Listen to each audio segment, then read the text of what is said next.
A library is more than just a collection of books. It's really a living, breathing, think of it as the living room of the school.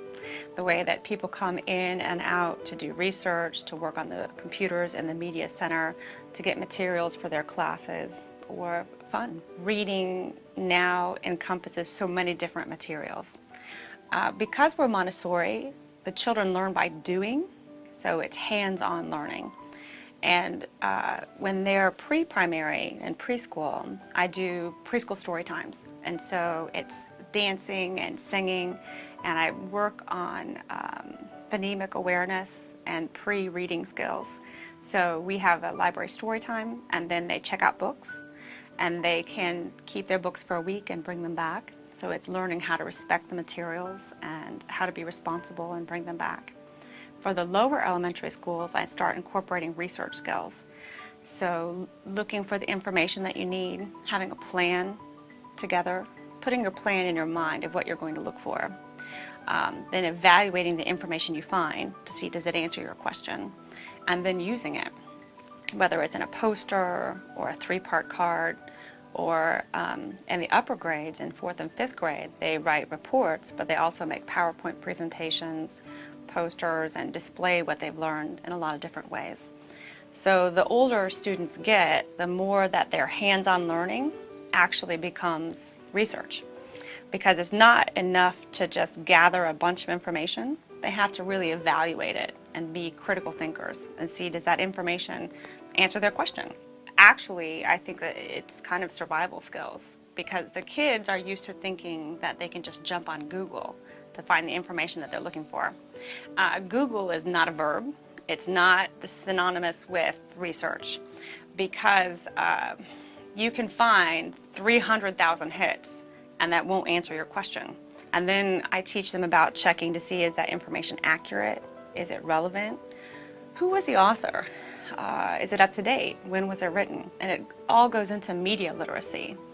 So media literacy encompasses not just books and printed word like newspapers and magazines, but also the internet, what they hear on radio, what they see on TV, and it teaches the critical thinking skills, where they can not just be consumers of information, and certainly not passive consumers of information, where we actually produce information. Because kids are really good at doing a search, finding a website, staring at it, and when the answer doesn't jump off the page and onto their note card, they're lost. And the truth is, you have to learn the skimming, scanning. They have to read it for information, figure out, does it answer their question, put the answer into their own words, and then give credit to where they got their information from, give credit to their resources in the bibliography. And that's really important, 4th, 5th, and the middle school.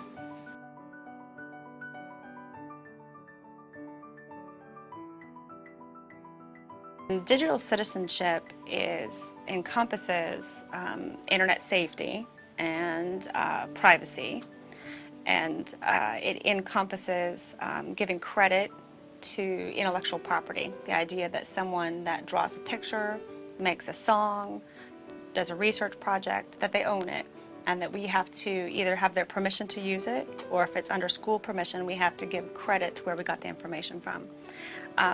The idea that they own their material, that they have intellectual property rights, is really exciting when you're in 6th grade. It also encompasses the way that we're a part of the greater community. They're part of a school community. Most importantly, they're part of a family, a school community or a school family, and then the greater digital community. And it's how to be a responsible member of that. We talk about flaming and cyberbullying. We talk about the digital footprint, which is that everything that they're taking a picture of and posting, there's no delete button on the internet. So when they go to college or they go to look for a job, that hopefully not, because I've taught about it quite a bit, but they will not have a digital footprint of themselves doing dumb things that will come back to haunt them.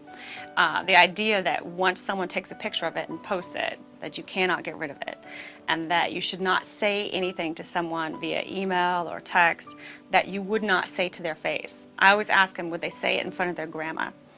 If you're comfortable doing that in front of your grandma, in front of me or Miss Patty, then by all means. But if not, don't write it down, because whatever you write or post or draw can be sent to 10,000 of your best friends in 15 seconds. So we talk about being responsible users of the all of the resources that they have available.